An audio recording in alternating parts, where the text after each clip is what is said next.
A very good morning to all of you students. Today we are going to read beta. Only two models are left, need and ought to, which we have to read by this detailed method.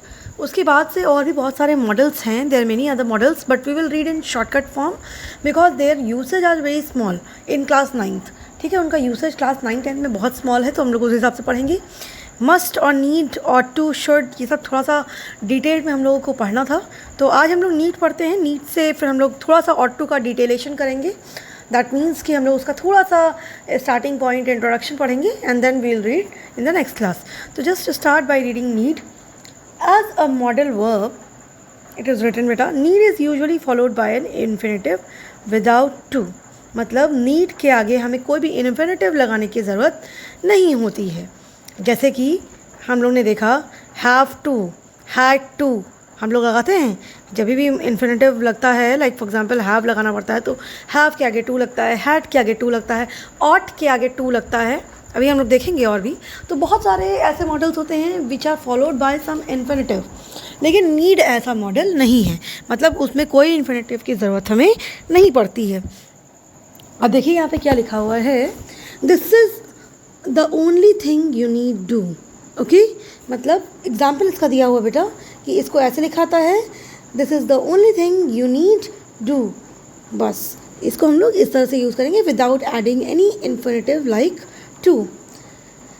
Now moving forward बेटा, the modal verb need is mainly used in questions and negatives which are formed without do. Need I go now? You need not go. Okay, that means कि कभी भी question हमें पूछना हो या कभी भी कोई नेगेटिव सेंटेंस हो तो हम लोग उसमें नीड का यूज़ जनरली कर सकते हैं, जिसमें कि हम लोग कोई भी वर्ड लाइक डू जैसा वर्ड हम लोग नहीं लगाते हैं. ठीक है, मतलब डूइंग का हम लोग वहाँ पे कोई टास्क नहीं लगाते, कोई वर्ब नहीं लगाते हैं. हम लोग मेन वर्ब वहाँ पे यूज़ करते हैं. अगर गो है वर्ब तो गोइंग इस टाइप से हम लोग यूज़ करेंगे. मतलब वहाँ पे डू वर्ड नहीं लगेगा.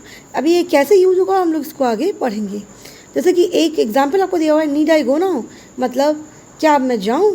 तो ये क्वेश्चन फॉर्म में है जहाँ पर हमने नीड का यूज़ किया है. अब लिखा यू नीड नॉट गो. देखिए यहाँ पे भी डू का यूज़ नहीं हुआ है, ना टू का यूज़ हुआ है, and then it is written you need not go. Okay, now coming to next point बेटा, the negative need not is often shortened to needn't in conversation and informal writing. जब भी हम लोग informal writing लिखते हैं तो वहाँ पे नीड नॉट ये वर्ड बेटा नीडेंट के फॉर्म में कन्वर्ट हो जाता है, मतलब शॉर्टेन हो जाता है.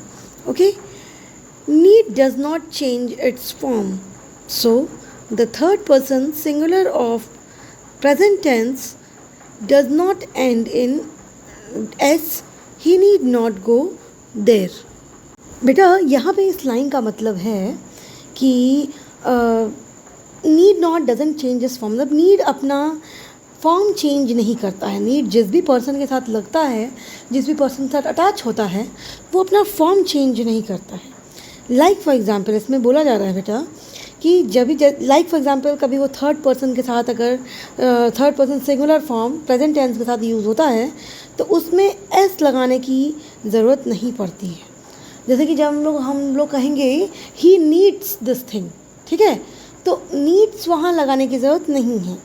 ओके, जब हम लोग नीड को मॉडल के फॉर्म में यूज़ करते हैं तो अब देखिए यहाँ पे लिखा हुआ he need not go there.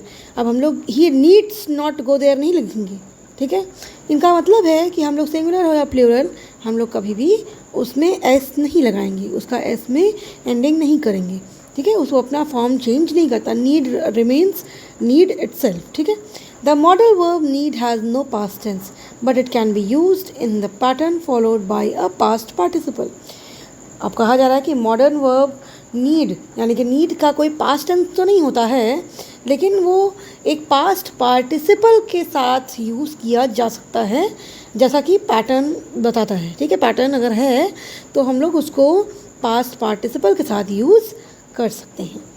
जैसे कि लिखा हुआ है need not have, need not, needn't have. ठीक है, तो नेगेटिव फॉर्म में या किसी भी पास्ट पार्टिसिपल के साथ हम लोग यूज़ कर सकते हैं. लेकिन कभी भी हम लोग पास्ट टेंस उसका नहीं बनाएंगे. Okay, like for example, you need not have waited for me. अब देखो यहाँ पे वेटेड शो कर रहा है कि this is a past tense, but need का कोई भी चेंज नहीं हुआ है सेंटेंस में. ठीक है, यानी नीड ने अपना फॉर्म नहीं चेंज किया है. नीड रिमेन्स नीड, और need not remains need not. ठीक है, चाहे वो नेगेटिव सेंटेंस हो पॉजिटिव सेंटेंस हो, बट वो नीड नॉट और नीड हमेशा वही रह गया है, ना कि वो चेंज हुआ है. ठीक है, उसका वर्ब चेंज हो गया है, वेटेड चेंज हो गया है. अब देखिए लिखा हुआ नीचे बेटा, the negative and interrogative forms of past tense are did not, need and did I need. मतलब नेगेटिव फॉर्म में नीड जो होता है वो डिड नॉट नीड होता है पास्ट टेंस में, एंड डिड आई नीड होता है इंटरोगेटिव फॉर्म में. ओके, लेकिन देखिए नीड रिमेन्स नीड, उसके आगे आप डिड नॉट लगा दीजिए, उसके बाद आप क्वेश्चन मार्क लगा दीजिए, नेगेटिव लगा दीजिए, तो क्वेश्चन के फॉर्म में वो इंटरोगेटिव दिख गया. यहाँ पे आपने नीड नॉट डिड नॉट लगा दिया तो डिड नॉट से वो नेगेटिव सेंटेंस दिख गया. सब कुछ हो गया, लेकिन नीड रिमेन्स नीड, वो अपना फॉर्म नहीं चेंज करता है. ठीक है, उसके आगे पीछे वर्ड्स लगा के, पार्टिसिपल्स लगा के आपको उसका फॉर्म चेंज करना पड़ेगा. ठीक है, लाइक फॉर एग्जाम्पल बेटा इन द, देखिए लिखा हुआ है, in the present and future tenses the negative and interrogative form can be formed in either of two ways. देखिए प्रेजेंट और फ्यूचर टेंसेज में नेगेटिव और इंटरोगेटिव कैसे बनते हैं? प्रेजेंट टेंस में नीड नॉट, इंटरोगेटिव में नीड आई, और नीड, देखिए यहाँ पे नीड नॉट है, फिर डोंट, डजंट नीड है. अब यहाँ पे इंटरोगेटिव में do I need, does he need, लेकिन नीड रिमेन्स नीड. फ्यूचर में भी नीड नॉट और need I, shall I need. ठीक है, और shall not, won't need, will he need. मतलब उसके, मेरा ओवरऑल कहने का यहाँ पे इनका जो इन्होंने स्टेटमेंट लिखा है वो ये बात कह रहा है बेटा कि नीड विल रिमेन नीड. ठीक है, वो वर्ड वही रह जाएगा, उसका फॉर्म चेंज नहीं होगा. उसके आगे आप पार्टिसिपल लगा लीजिए, उसके आगे आप नेगेटिव वर्ड्स लगा लीजिए, इंटरोगेटिव वर्ड्स लगा लीजिए, क्वेश्चन मार्क लगा लीजिए. इन सारे वर्ड्स से वो उसका टेंस वो पास हो जाएगा, बट वो अपना फॉर्म चेंज नहीं करेगा. ठीक है, अब रेफरेंस दिया देखिए, the negative need not expresses absence of obligations. As I have told you in earlier classes also beta, obligations are the rules which are imposed by some other authority. Okay, now यहाँ पे लिखा हुआ है कि need का जो use है, need not का जो यूज़ है, वो ऑब्लिगेशन की एब्सेंस को दिखाता है. यानी कि there is no rule, there is no any supposition of rule और इम्पोजिशन ऑफ रूल, ये शो करने के लिए हम लोग नीड नॉट का यूज़ करते हैं. ओके, देखिए लिखा हुआ है, they need not send the letter now, you need not go, he need not come now. तो ये सारी चीज़ें आपको दिखाती हैं कि जो है एब्सेंस ऑफ ऑब्लिगेशन है, यानी कि अभी कोई ज़रूरत नहीं है लेटर सेंड करने की, अभी जाने की ज़रूरत नहीं है, अभी आने की ज़रूरत नहीं है. देखिए तीनों सेंटेंस में जो लिखा हुआ है, दीज आर सो शोइंग कि there is no rule, there is no necessity that you should come now, you should go then, and you should send the letter. तो ये चार चीज़ें ये शो कर रही हैं. फिर दिखा रहा है बेटा, need is use to express obligation और नेसेसिटी. कभी कभी नीड, ऑब्लिगेशन और नेसेसिटी को भी दिखाने के लिए एक्सप्रेस किया जाता है. ठीक है, एक्सप्रेस करने के लिए यूज़ किया जाता है. तो हाउ इट इज़ यूज्ड, देखिए यूज़ कभी नहीं भी किया जा रहा है, कभी किया भी जा रहा है, लेकिन किस फॉर्म में यूज़ होगा, that we have to know it very well. हम लोगों को वही चीज़ जाननी है कि किस फॉर्म में यूज़ किया जाना है, वरना तो कभी यूज़ किया जाएगा, कभी नहीं यूज़ किया जाएगा, तो that is another thing. But किस फॉर्म में यूज़ किया जाएगा, we need to know it very better. ठीक है, तो लिखा हुआ है बेटा, need is use to express obligation और नेसेसिटी. जैसे कि need I attend the class today. ठीक है, यानी कि क्या आज मुझे अटेंड करने की क्लास ज़रूरत है, मतलब नेसेसिटी है, क्या ये रूल है कि मैं अटेंड करूँ. Need I solve all the sums, is it necessary to solve all the sums, it is rule, is it rule to solve all the sums. तो ये सारी चीज़ें शो करने के लिए we are using this need, okay, to express the obligations और necessity. Not only this बेटा, need is also use for some other thing. आपने जो ऊपर भी सेंटेंसेस पढ़े हैं, शुड में, हैव टू में, वहाँ पे भी कहीं कहीं नीड का यूज़ हो सकता है. इट डिपेंड्स ऑन यू कि आपको, सबसे पहले तो आपको डिपेंड करता है कि आपको ऑप्शंस में क्या क्या दिया है, वो सबसे बड़ी बात होती है. ऑप्शंस में देने के बाद फिर ये डिपेंड करता है कि आप उन ऑप्शंस में से क्या बेस्ट चूज़ कर रहे हैं. Okay, is it not necessary कि आपको सिर्फ यही 2 ऑप्शन दे रहेंगे या 4 ऑप्शन दे रहेंगे. उन दिए हुए ऑप्शंस में से उस टाइम पीरियड के लिए क्या नेसेसिटी है, मतलब क्या परफेक्शन है, ये आपको डिसाइड करना है. And that is your main task. आपका मेन टास्क जो है वो वही है, आपको वही डिसाइड करना है कि यहाँ पे नेसेसिटी किस चीज़ की है. ओके, तो देखिए हम लोग अभी थर्ड पॉइंट इसका पढ़ते हैं कि नीड नॉट का क्या है use. Just read. Need not plus perfect infinitive is use to express and an unnecessary action which was performed. मतलब यहाँ पे लिखा हुआ बेटा कि नीड नॉट जो है वो किसी परफेक्ट इन्फिनिटिव के साथ अगर जुड़ जाए तो वो एक्सप्रेस करता है कोई भी अननेसेसरी एक्शन, कोई भी मतलब बेफिजूल का एक्शन अगर आपने परफॉर्म कर दिया है या किसी ने परफॉर्म कर दिया है जो एक्शन ज़रूरी नहीं था, तो उस एक्शन को एक्सप्रेस करने के लिए need not plus perfect infinitive का यूज़ करते हैं.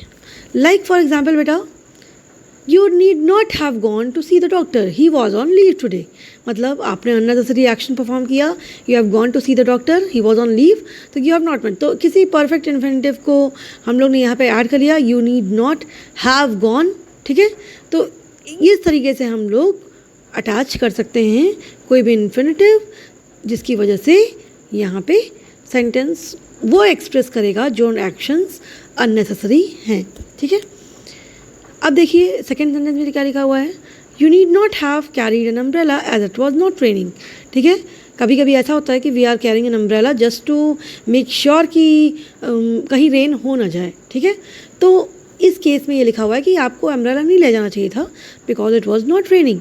तो यहाँ पे भी हम लोग ने एक परफेक्ट इन्फिनिटिव हैव का यूज़ किया है. ठीक है, तो जिसकी वजह से ये सेंटेंस करेक्ट हो गया.